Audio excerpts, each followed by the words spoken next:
So good morning. This morning I'm down here with the cows and the billy goats, which they really shouldn't be here. They got here, the goats got here, the billies got here the long way. When we first moved the nannies down to the wintering ground, last year we loaded the billies onto the trailer. And if you didn't catch that video, we'll put it in the description, but it was educational for me at the very least. You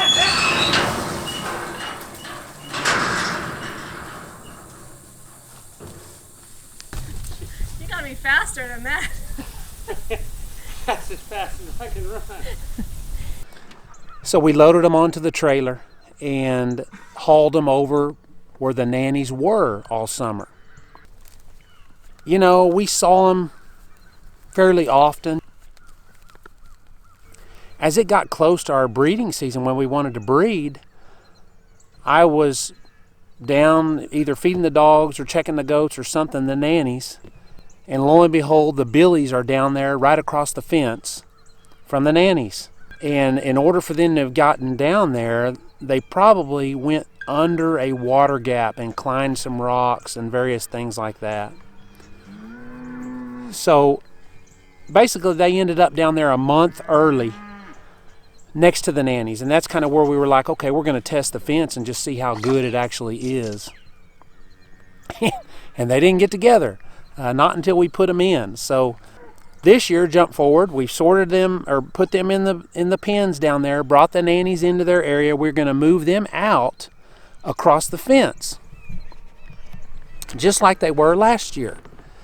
And so we did that, you know, because what they had is they had a creek, that Simon Creek runs all the way around where that is.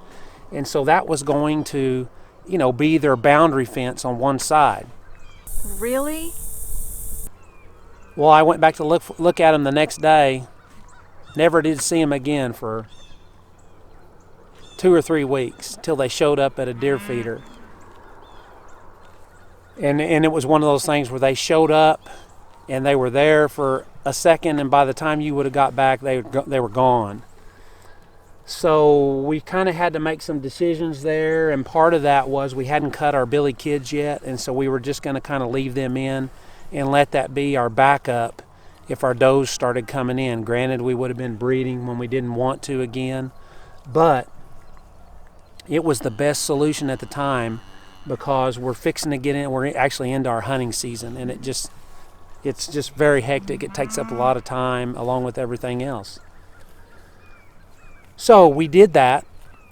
A friend of mine and I were out and we were running cameras, checking stands, things like that, and I spotted the billies going north on the far north end of the ranch, so almost 4.5 miles away.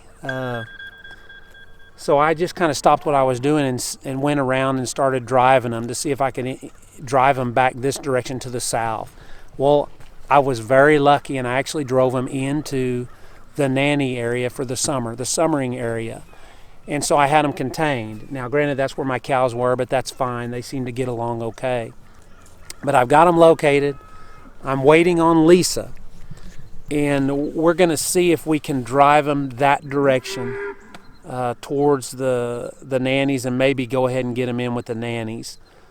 We're going into it with the expectation of, if we get them, that's great. If we don't, we've kind of got it covered. It's not the most ideal, but we're going to try not to make it stressful, because it's already a very stressful time of year for us with everything going on. So we're going to try to make it halfway fun and halfway stressful, halfway stress-free. Not stressful. See, my mind's already telling me it's going to be stressful. I got to calm down. Om. Anyway, they're right here.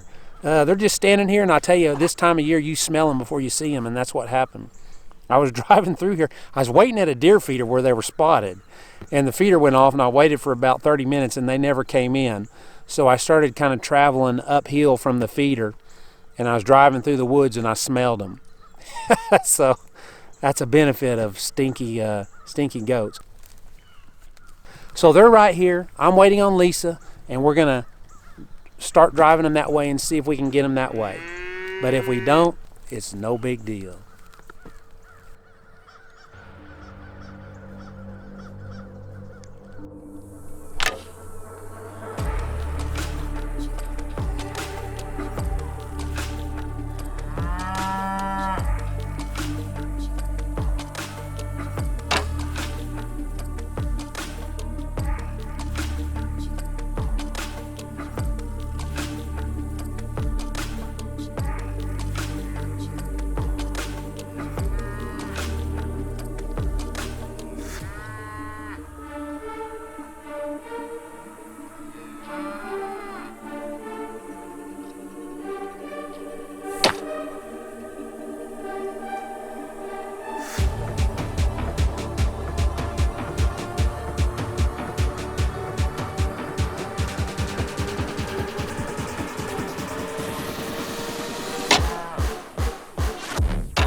One thing that I've been doing is just like when we were doing some of the cattle.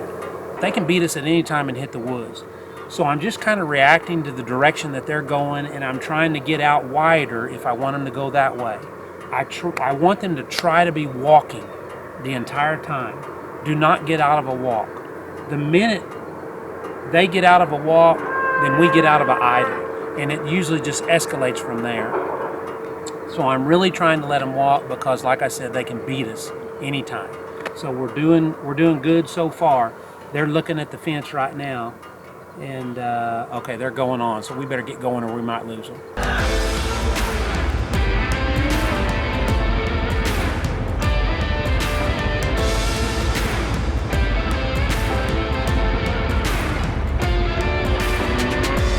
You may be asking, why is he letting the cows go with the goats? Really, it's not that big a deal. When you're handling livestock and you have good movement, animals want to go to good movement. So that's what's going on here. We're simply just making sure the goats move, and if the cattle come, it's no big deal. That's great. It's more good movement.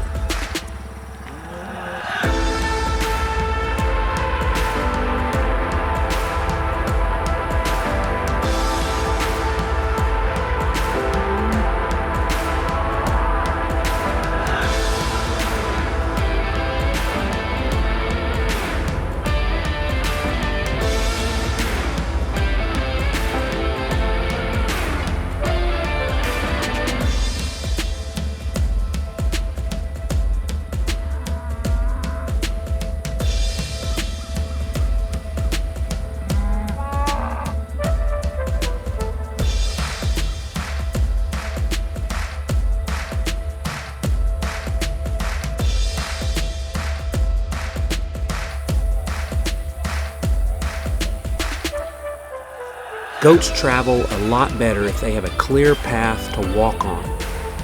If you have to get them off the clear path and drive them through tall grass, it makes it a little bit more difficult. But once you get them started, just give them time, let them walk, and they'll do great.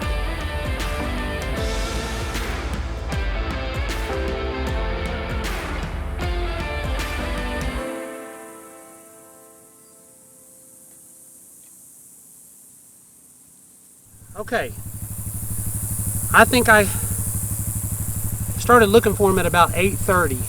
It is now 11:17. We just got them in. So we tried to make it as low stress as possible and on the animals and on us, and I think we did a pretty good job. There was a couple of points in there or times in there where we got excited. I got excited, and so we were able to calm that down. But they went under the fence at the low water crossing. I don't know if we got that on video, but then they took off about 300-400 yards. They just took off running. They hadn't run this whole time, and they took off. Anyway, I was able to get around them and bring them back. We got them back in. Lisa got behind them and drove them. I went and tried to put a log or something where they went under, and then I was also on that side, and I stayed there. Then Lisa brought them the whole rest of the way and got them in right here, and I'm glad we did it like that because I had an idea where they might try and come around here because this is what they did last time. They came out and somehow got around this way, and sure enough, while I was watching them, and they started turning and going straight towards that spot. So I was able to almost wreck my four-wheeler and get down there in time to kind of stop them from going that direction. And they wanted to bad, didn't they, Lisa? Mm-hmm. Yeah. And so Lisa was able to stop and get back on foot, and it worked out great. They're in here now. We're good. We start our deer hunts next week, and so I think we've got everything caught up now. Lisa? I have no idea. she still has a lot to do. I'm just along for the ride. She's just wondering what I'm cooking for lunch since it's 11:17. That's exactly right. So sorry, I'll have to think of something.